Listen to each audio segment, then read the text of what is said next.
बारात का सुंदर स्वागत भया मिथिला में। मिथिला का स्वागत तब तो क्या होगा भगवान जाने, आज भी दर्शनीय है। मिथिला में प्रवेश कर जाइए तो कितना व्यंजन थाली में आएगा, गणना नहीं करते बनता है। लेकिन कहने वाला कहता क्या है, सरकार आए हैं, थोड़ुक कुछ बन जाए, थोड़ुक। अब थोड़ुक थोड़ुक इतना थोड़ुक हो जाता है कि भगवान बचाए, आप गिन नहीं सकते।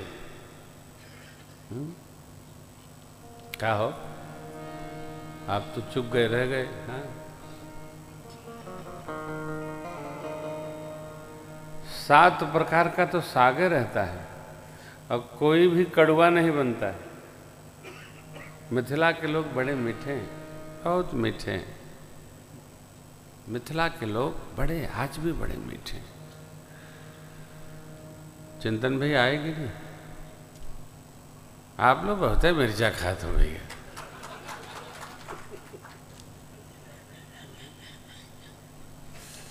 यहाँ तो हमारे लाला दीक्षित सरकार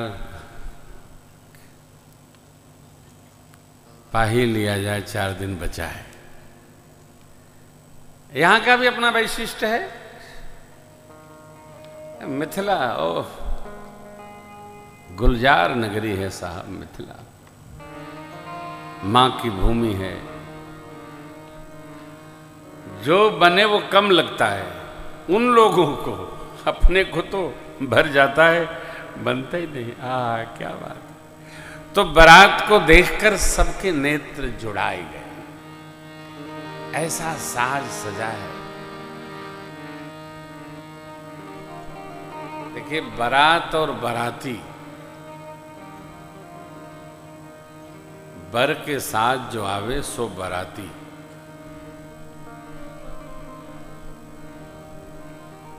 और सब साज सज करके जो जा रही है वो बारात। बारात बड़ी संस्कार समन्वित होनी चाहिए, चाहे जैसी नहीं होनी चाहिए। को मुखहीन विपुल मुख काहू। भोले बाबा की बारात जैसी ना हो, बाबा ही संभाल पाते हैं। बारात बड़ी सुष्ट पुष्ट व्यवस्थित जानी चाहिए। क्यों? पर नगर जाना है तो हमारा एक आदर्श हो।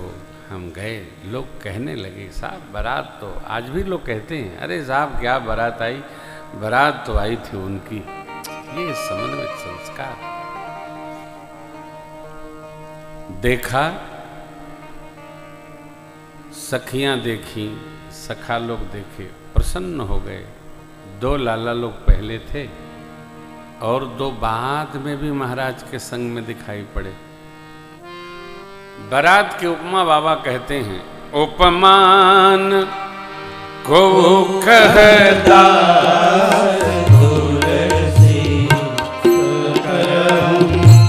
कभी कोविद कहे, बल विनय विद्याशील शोभा,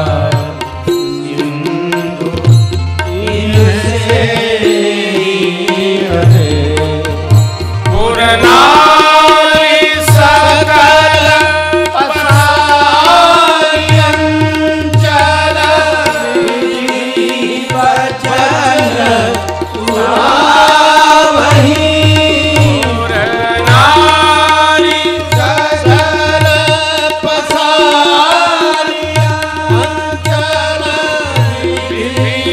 वचन सुहावहि।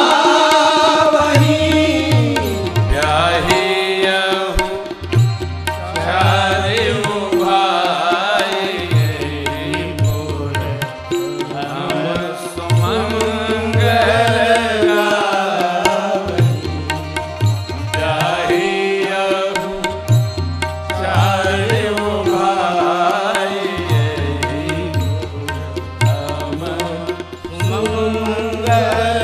आवहि श्याम सुंदर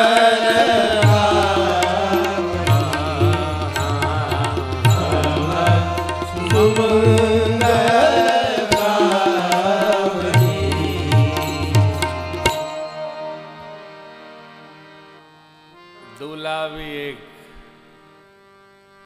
नगर के सभी स्त्री पुरुष यह कल्पना कर रहे हैं कि हे भगवान भोलेनाथ, जैसे आपने सांवले वाले राजकुमार से धनुष तोड़वा दिया, वैसे ही अपनी ऐसी कृपा वृष्टि करिए कि दोई लली महाराज शीरध्वज जी की और दोई लली महाराज कुशध्वज जी की और 4 चक्रवर्ती महाराज के लाला लोग हैं। यही पुर में सबका ब्याह हो जाए और ये बार बार इनको ले जाने छोड़ने आवे, हम लोगों के नेत्र धन्यता को प्राप्त हो। कई बार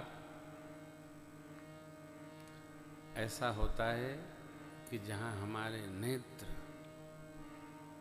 जाकर रम जाते हैं, उस स्वरूप को, उस भाव को, स्थल को, वस्तु को बार बार देखने का मन करता है।